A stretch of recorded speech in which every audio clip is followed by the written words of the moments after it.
दानव केकड़ा। हिमालय के किसी सरोवर में कभी एक दानव केकड़ा निवास करता था। हाथी उसका सबसे प्रिय आहार था।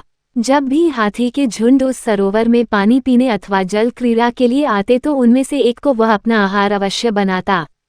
चूंकि हाथी समूह के लिए उस वन में जल का कोई अन्य स्रोत नहीं था, अतः गजराज ने अपनी गर्भिणी हथिनी को दूर किसी प्रदेश में भेज दिया कि कहीं गलती से हथिनी उस दानव केकड़े का ग्रास न बन जाए। कुछ ही महीनों के बाद हथिनी ने एक सुंदर और बलिष्ठ हाथी को जन्म दिया। जब वह बड़ा हुआ तो उसने अपने पिता का ठिकाना पूछा और यह भी जानना चाहा कि आखिर उसे इतने दिनों तक पिता का वियोग क्यों मिला था। जब उसने सारी बातें जान ली तो वह माता की आज्ञा लेकर अपने पिता से मिलने हिमालय के उसी वन में आ पहुंचा। फिर उसने पिता को प्रणाम कर अपना परिचय देते हुए उस दानव केकड़े को मारने की इच्छा व्यक्त की और इस महान कार्य के लिए पिता की आज्ञा और आशीर्वचन मांगे।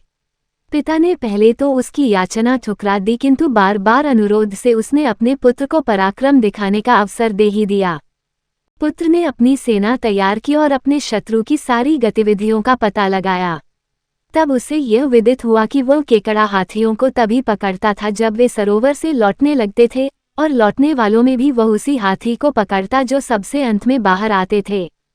सूचनाओं के अनुकूल उसने अपनी योजना बनाई और अपने साथियों के साथ सरोवर में पानी पीने के लिए प्रवेश किया। उन साथियों में उसकी प्रेयसी भी थी। जब सारे हाथी सरोवर से बाहर निकलने लगे तो वह जानबूझकर सबसे पीछे रह गया। तभी केकड़े ने उचित अवसर पर उसके पिछले पैर को इस प्रकार पकड़ा जैसे एक लोहार लोहे के एक पिंड को अपने चिमटे से पकड़ता है। हाथी ने जब अपना पैर खींचना चाहा तो वह टस से मस भी न हो सका। घबराकर हाथी ने चिंघाड़ना शुरू किया, जिसे सुनकर हाथियों में भगदड़ मच गई। वे उसकी मदद को न आकर इधर उधर भाग खड़े हुए। हाथी ने अपनी प्रेयसी को पुकारा और उससे सहायता मांगी। प्रेयसी हाथी को सच्चे दिल से प्यार करती थी। तत्काल अपने प्रेमी को छुड़ाने के लिए उसके पास आई और केकड़े से कहा, तू है एक बहादुर केकड़ा, नहीं है तेरे जैसा कोई दूसरा, हो वह गंगा या नर्मदा, नहीं है शक्तिशाली तेरे जैसा कोई बंदा। मादा हाथी की प्यार भरी बातों से प्रसन्न हो केकड़े ने अपनी पकड़ ढीली कर दी।